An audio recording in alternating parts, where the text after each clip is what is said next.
ನಮಸ್ಕಾರ ವಿದ್ಯಾರ್ಥಿಗಳೇ, ನಮ್ಮ ಚಾನಲ್ಗೆ ಸ್ವಾಗತ. 1ನೇ ತಾರೀಕಿಗೆ SSLC ಎಕ್ಸಾಮ್ 2 ರಿಸಲ್ಟ್ ಅನೌನ್ಸ್ಮೆಂಟ್ ಆಗುತ್ತೆ ಅಂತ ಹೇಳಿದ್ರು. ಆದರೆ ನಾವು ಇವಾಗ 3ನೇ ತಾರೀಕಲ್ಲಿದ್ದೀವಿ. ಇನ್ನೂವರೆಗೂ ಕೂಡ SSLCಯ 2ನೇ ಒಂದು ಎಕ್ಸಾಮಿನೇಷನ್ಸ್ ಇನ್ನೂ ಕೂಡ ಅಪ್ಡೇಟ್ ಆಗಿಲ್ಲ. ಇಲ್ಲಿ ನೀವು ಸ್ಕ್ರೀನ್ ಮೇಲೆ ನೋಡ್ತಾ ಇದ್ದೀರಿ. ಇಲ್ಲಿ SSLC ಎಕ್ಸಾಮ್ 1 ಇದೆ, ಇಲ್ಲಿ PUC ಎಕ್ಸಾಮ್ 2 ಇದೆ. ಇವೆರಡಲ್ಲೂ ಕೂಡ ಯಾವುದು ಏನಾಗಿಲ್ಲ ಅಂತಂದರೆ ಅಪ್ಡೇಟ್ ಏನಾಗಿಲ್ಲ. ಇಲ್ಲಿ ನೋಡಿದರೆ PUC ಎಕ್ಸಾಮ್ 2 ರಿಸಲ್ಟ್ ಅಷ್ಟೇ ಇದೆ. ಇಲ್ಲಿ ನೋಡಿದರೆ SSLC ಎಕ್ಸಾಮ್ 1 ಮಾತ್ರ ರಿಸಲ್ಟ್ ಅಪ್ಡೇಟ್ ಆಗಿದೆ. ಸೊ ಇದು ಎಕ್ಸೆಪ್ಟೆಡ್ ಯಾವಾಗ ಆಗ್ಬೋದು?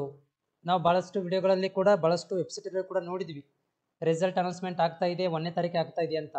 ಬಟ್ ಇನ್ನೂ ಕೂಡ ಆಫಿಷಿಯಲಿ ಎದರಿಂದಪ್ಪ ಅಂತಂದ್ರೆ ಆಫಿಷಿಯಲಿ ಅನೌನ್ಸ್ಮೆಂಟ್ ಆಗಿಲ್ಲ. ಆಮೇಲೆ ಪತ್ರಿಕಾ ಪ್ರಕಟಣೆ ಆಗಿಲ್ಲ, ಇದೇ ಡೇಟಿಗೆ ಆಗುತ್ತೆ ಅಂತ ಹೇಳಿ.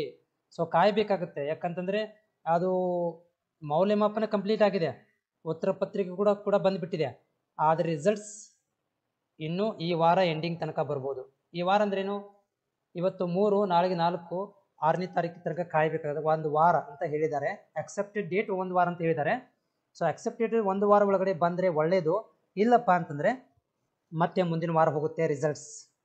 ಬಟ್ ಇವತ್ತಂತೂ ರಿಸಲ್ಟ್ ಅನೌನ್ಸ್ಮೆಂಟ್ ಆಗಲಿಲ್ಲ. ಇವತ್ತು 3ನೇ ದಿನ ರಿಸಲ್ಟ್ ಅನೌನ್ಸ್ಮೆಂಟ್ ಆಗಲಿಲ್ಲ.